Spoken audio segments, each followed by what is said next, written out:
तो नमस्कार दोस्तों, कैसे हैं आप लोग। आशा करता हूँ आप सब बहुत ही अच्छे होंगे और अपनी तैयारी को एक बेहतर ढंग से कर रहे होंगे। तो दोस्तों, जैसे कि आप जान रहे हैं, मैं उत्तराखंड की पाठशाला यूट्यूब चैनल पर आपके लिए वीडियो बनाता हूँ। और इससे पहला वीडियो जो मैंने आपके लिए बनाया है वो वन दरोगा भर्ती से रिलेटेड क्या क्या क्राइटेरिया है, पूरा किस तरीके का एग्जाम पैटर्न, सैलरी क्या है, आयु क्या है, उन सबके बारे में मैंने आपको विस्तार से बताया है। और उसी वीडियो के अंत में मैंने कहा था कि हम अगली वीडियो में सिलेबस की चर्चा करेंगे। तो आज हम ले आए हैं आपके लिए सिलेबस की वीडियो, यानी कि वन दरोगा भर्ती का सिलेबस क्या होने वाला है। तो ज़्यादा डिले ना करते हुए मैं आपको सिलेबस पर सीधा ले चलता हूँ। देखिए, पहला क्या है, हम समझ लेते हैं कि सिलेबस में कितने सब्जेक्ट हैं। तो 5-6 सब्जेक्ट हैं टोटल, अगर हम सब्जेक्ट वाइज देखें तो। जैसे पहला है, जो मेन सब्जेक्ट हैं, वो एक सब्जेक्ट है अपना फिजिक्स। पहला है फिजिक्स, दूसरा केमिस्ट्री भी है, ठीक है, उसमें मैथ्स भी है, और फिर बायो भी है, एनवायरनमेंट भी है, और थोड़ा एग्रीकल्चर से भी रिलेटेड है, ठीक है। यानी भौतिक विज्ञान, रसायन विज्ञान, गणित, जीव विज्ञान और कृषि। तो 4-5 सब्जेक्ट जो हैं इसमें मेनली हैं। और आज हम करने वाले हैं भौतिक विज्ञान की चर्चा, यानी फिजिक्स की चर्चा। देखिए, इसमें कितनी यूनिट हैं, कितनी यूनिट हैं। तो इसमें कितनी यूनिट हैं देखते हैं। ये आपका सिलेबस जो है फिजिक्स का है। इसमें एक यूनिट है force and motion and force, यानी गति और बल। दूसरी यूनिट है वर्क, एनर्जी एंड ग्रेविटेशन, यानी कार्य, ऊर्जा और गुरुत्वाकर्षण। तीसरी यूनिट है आपकी साउंड, यानी कि ध्वनि। और चौथी यूनिट है दोस्तों आपकी ऑप्टिक्स। चौथी यूनिट है आपकी ऑप्टिक्स, यानी प्रकाशिकी, ठीक है, जिसमें लेंस वगैरह के बारे में वर्णन होता है। और पांचवी यूनिट होने वाली है आपकी इलेक्ट्रिसिटी एंड मैग्नेटिज्म, यानी कि विद्युत और चुंबकत्व के बारे में। तो देखिए, अब हम बारी बारी से इनके विस्तृत चर्चा करते हैं कि जैसे पहली यूनिट में कौन कौन से सब टॉपिक है। जैसे पहली यूनिट कौन सी है, मोशन एंड फोर्स, उसमें डिस्टेंस एंड डिस्प्लेसमेंट, यानी कि गति और विस्थापन। फिर वेलोसिटी, यानी कि वेग। फिर स्पीड विद डायरेक्शन, ठीक है, स्पीड डायरेक्शन के साथ, यानी गति डायरेक्शन के साथ। और वो किस किस टॉपिक में है, आप स्क्रीन पर देखते चलिए। एंड यूनिफॉर्म एंड दोस्तों क्या है, uniform and non uniform motion, ठीक है, अलोंग अ स्ट्रेट लाइन, यानी कि एक समान गति और असमान गति सीधी रेखा में। फिर एसिलरेशन है, ठीक है, फिर एसिलरेशन है मतलब त्वरण है। फिर distance, time and velocity time graph है, यानी दो ग्राफ होंगे। एक तो दूरी समय ग्राफ होता है, यहाँ पर दूरी लिखी रहती है, इधर इधर टाइम लिखा रहता है। और एक होता है आपका वेलोसिटी टाइम ग्राफ, इधर वेलोसिटी लिखी रहती है, इधर टाइम लिखा रहता है, ठीक है। तो फिर है आपका equation of motion by graphical method. देखिए, तीन इक्वेशन होती हैं मोशन की, तीन इक्वेशन होती हैं। एक होती है v बराबर u प्लस ए टी, एक होती है s बराबर u t plus half a t square. एक होती है एक होती है v square v square v square is equal to u square plus 2as। तो इनको हम ग्राफिकली मेथड से आपको सिद्ध करके भी दिखाएंगे, वो इसमें दिखाना है, वो सिलेबस में है। फिर है elementary idea of uniform circular motion, यानी कि एक समान वृत्तीय गति का जो एलिमेंट्री आइडिया है वो क्या है।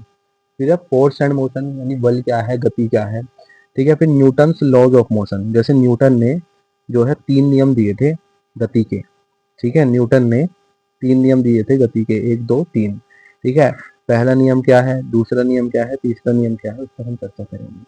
जैसे पहले नियम को कहते हैं त्वरण का नियम, ठीक है, यानी अगर कोई वस्तु एक अवस्था में रखी है तो उतनी रखी रहेगी जब तक उस पर कोई बाह्य बल ना लगाया जाए, ठीक है। दूसरी होती है वेग से रिलेटेड, संवेग परिवर्तन से रिलेटेड। और तीसरी होती है कि every action has equal and opposite reaction, यानी प्रत्येक क्रिया का ही विपरीत और बराबर जो होती है प्रतिक्रिया होती है।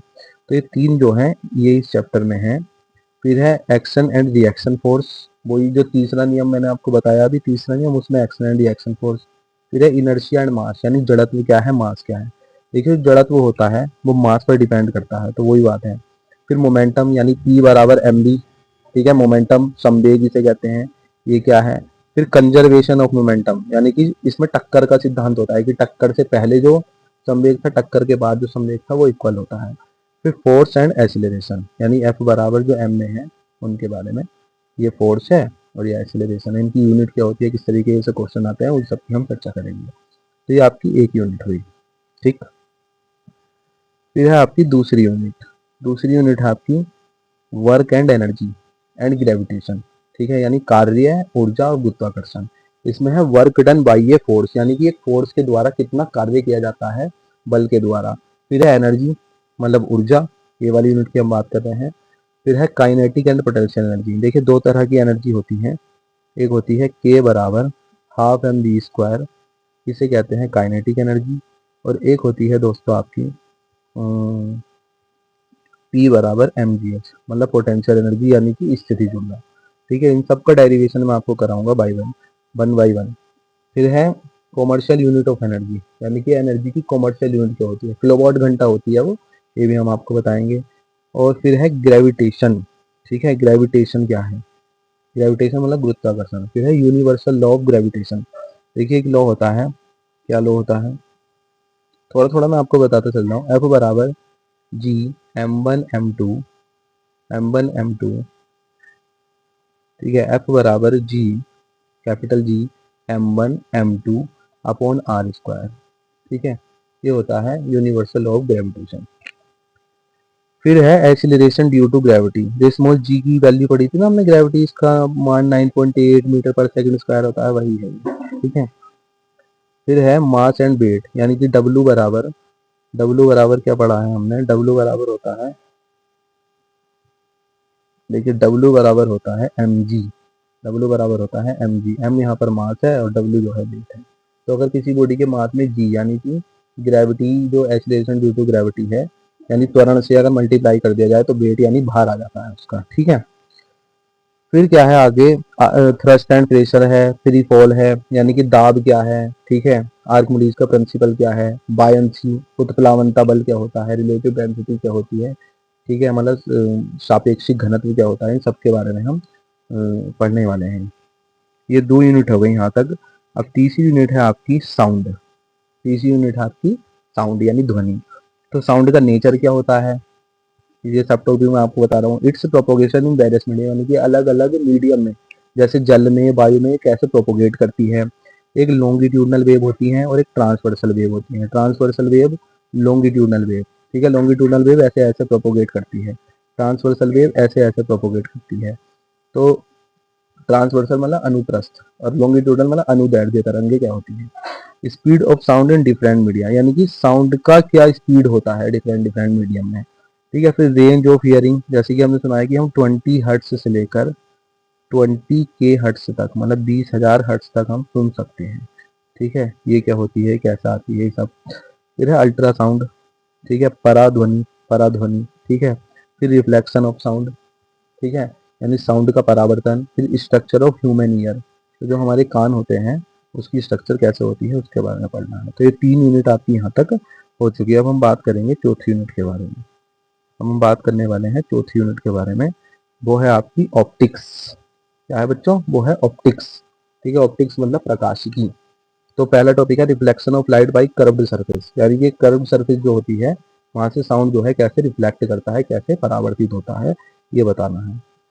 फिर है image formed by spherical mirror. ठीक है, स्फेरिकल मिरर जैसे कॉनकेव मिरर होता है, कॉन्वेक्स मिरर होता है, यानी कि एक उत्तल दर्पण होता है, एक अवतल दर्पण होता है। उनसे जो है इमेज फॉर्मेशन कैसे होता है, यानी फोकस पर रखेंगे तो क्या बनेगा, सेंटर पर रखेंगे तो क्या बनेगा, जैसे कि इस तरीके का स्ट्रक्चर होता है। और मान लीजिए ये है, ऐसे बनाते हैं इसको। ठीक है, तो यहाँ से जैसा फोकस है, यहाँ से टकराएगी तो किधर को जाएगी, यहाँ से टकराएगी तो किधर को जाएगी, इस तरीके से कैसा ऑब्जेक्ट की पोजीशन होगी और कैसा इमेज बनेगा ये बताना है। फिर है प्रिंसिपल एक्सिस क्या होती है, प्रिंसिपल फोकस क्या होती है, फोकल लेंथ क्या होती है, ये सब है ना। फिर मिरर फॉर्मूला क्या होता है एक। फिर मैग्निफिकेशन क्या होता है, मिरर फॉर्मूला मतलब उत्तर, मतलब दर्पण सूत्र क्या होता है। प्रिंसिपल फोकस मतलब मुख्य फोकस क्या होता है, मुख्य लाइन क्या होती है।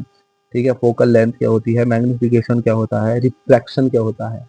ठीक है, एक होता है परावर्तन और एक होता है अपवर्तन। तो अपवर्तन क्या होता है, लॉज ऑफ रिफ्रैक्शन क्या है।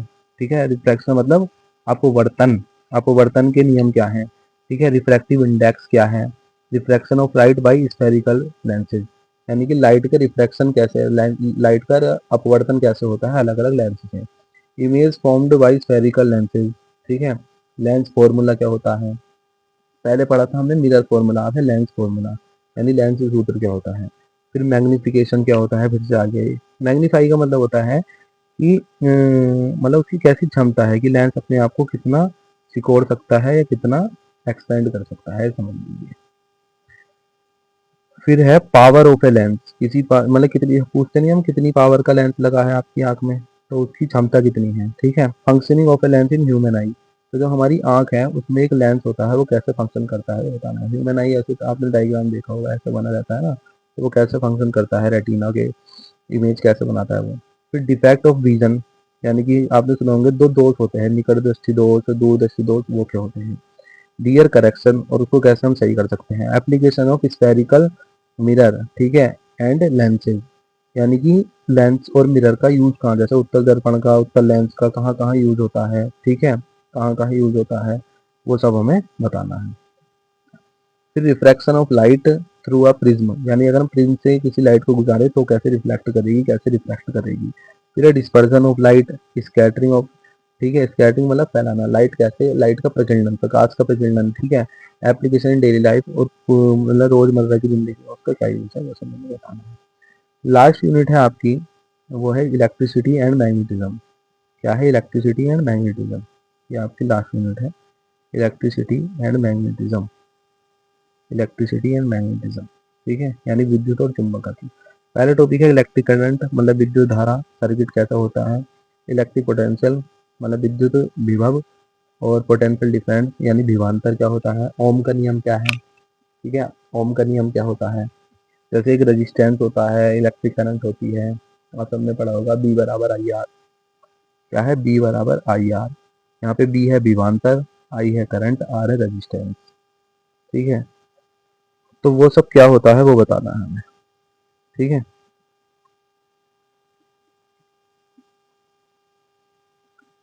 तो आगे चलते हैं, क्या है रेजिस्टेंस, क्या है, ठीक है।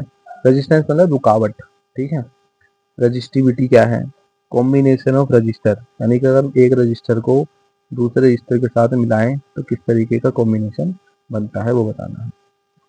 तो कई सारे कॉम्बिनेशन है पर, and its application in daily life. फिर है heating effect of electric current, यानी कि जो विद्युत धारा का जो उष्मक प्रभाव है वो क्या है।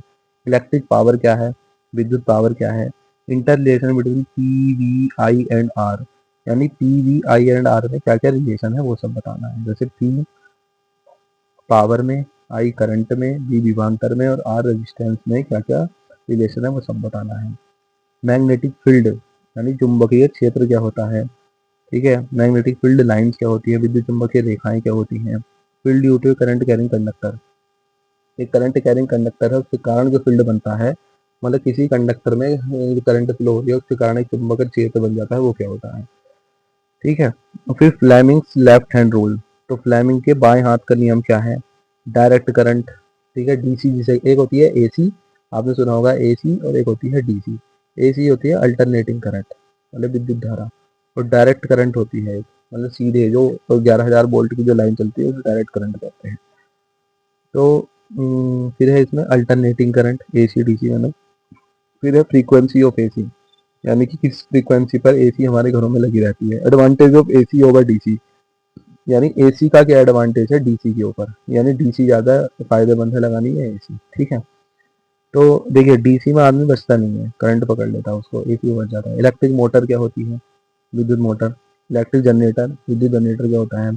डोमेस्टिक इलेक्ट्रिक सर्किट्स क्या होते हैं। सोर्स ऑफ एनर्जी क्या है। तो ये सारे टॉपिक जो है मैंने आपको इस वीडियो में बताए हैं, फिजिक्स के हैं। 5 यूनिट हैं इसकी, एक गति और बल, दूसरा कार्य ऊर्जा और गुरुत्वाकर्षण, तीसरा ध्वनि, चौथा प्रकाशिकी, पांचवा विद्युत और चुंबकत्व। तो 5 यूनिट की हमने एक चर्चा की इस वीडियो में, फिजिक्स के सिलेबस की ओनली, ठीक है। 5 यूनिट है और विस्तार से मैंने आपको एक एक सब टॉपिक बताया।